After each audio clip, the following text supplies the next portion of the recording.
I was the lead chief officer for Cumbria when we did the digital switchover, and my colleague in West Cumbria did the original pilot there.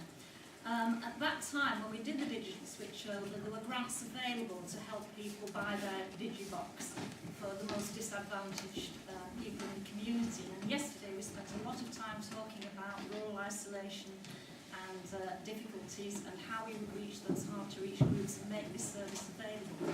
So in your funding applications, are you thinking about actually having some kind of grant or some means that those people less advantaged than those of us who might have computers already could access the service and perhaps have the training and the support that's needed to actually get them involved and being able to benefit from this service? It's exceptionally important that we cover this wider agenda. How we cover it at the moment is not clear.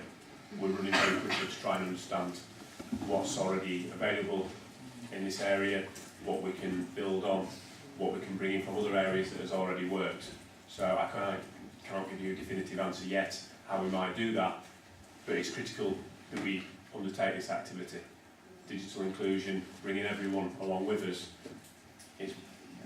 it's a must, it's number one priority, certainly for me. It's what drives me on. And we've got to get broadband to everybody so we can deliver better services.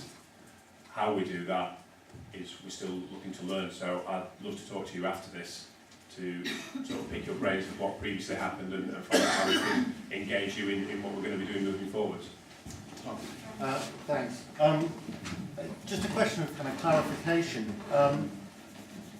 Is it your expectation, particularly in the more rural areas, more isolated areas, even than perhaps Asby and the villages like this, that your procurement, what you're going to procure is either fibre direct to the property or fibre to some kind of digital village PON?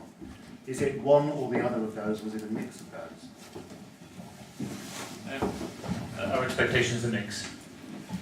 Not just a mix, but we'll need to include radio, wireless, and we'll need to include where needed satellite as well. So it's anything that can carry bits there and back, all are valid mediums, and it's a matter of what is needed. So it has to be a mix.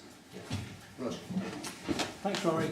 It's not a question for you guys, I'm afraid. Just very quickly wanted to touch back to something John said about the need Great Asby Broadband had found to organise themselves, set up a community interest company. And to let you know that I work for an organisation called Action with Communities in Cumbria. We're a charity. We're available to advise you on incorporation, business planning, governance issues. So if there's any community groups here that need that sort of advice, catch me later and we can arrange to meet you and try and help you with that sort of stuff. Thanks, Rory.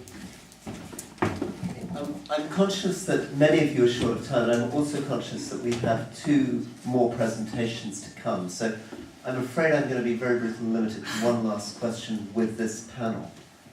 Does anyone know who's had their hand up longest? Okay, well there's a lot. There's a vote for you.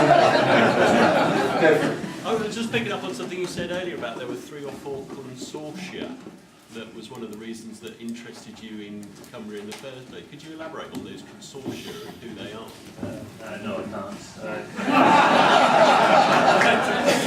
Well, neither do I wish to. Okay, we've got a competition process, and that's to get the best out of this.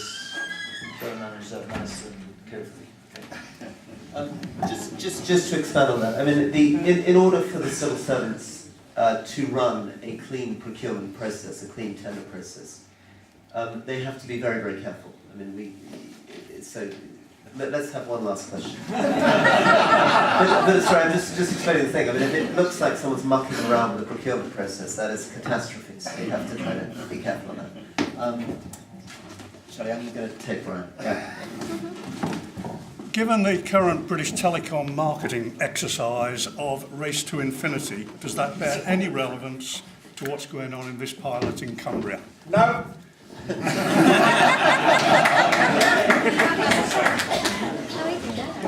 BT's stuff is rubbish for communities like this. End of story.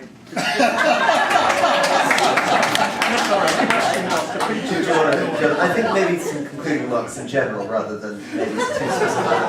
No, I'm going to give them a chance to just 1 minute of sort of general summary of whatever they'd like to get off their chest, and then we'll move on. Well, not get off their chest, but I mean subjects we haven't covered or things you'd like to say, and then we'll move on to the next panel. Yeah.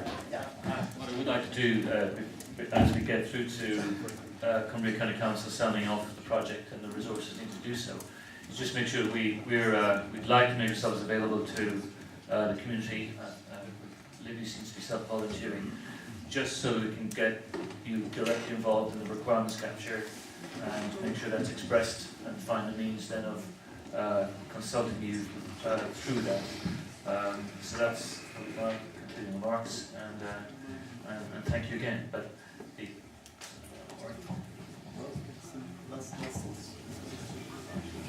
Yes, just really echoing what Mike said, really. We're very excited to be here, and we think there's a huge amount that we can learn from the activity that's already gone off here. Clearly, we're going to have to spread that around the rest of the country so the rest of the country can learn actually how you do this in community engagement and drive the very best. Our expectation is that we're going to get the very best for this community and for this country in what we're trying to do, because broadband access is important to everyone, and actually drives a huge amount of innovation and wealth and just a level of access to things that people expect. And if you live in an urban area, you expect them. If you live in a lovely place like this, it's very difficult, and that shouldn't be the case, and we need to learn from that. Just one comment for you.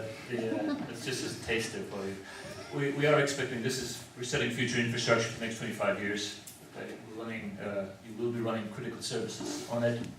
You're expected to run critical services on it. So so just bear that in mind. It's an infrastructure for everybody for the future. We've got to get it right,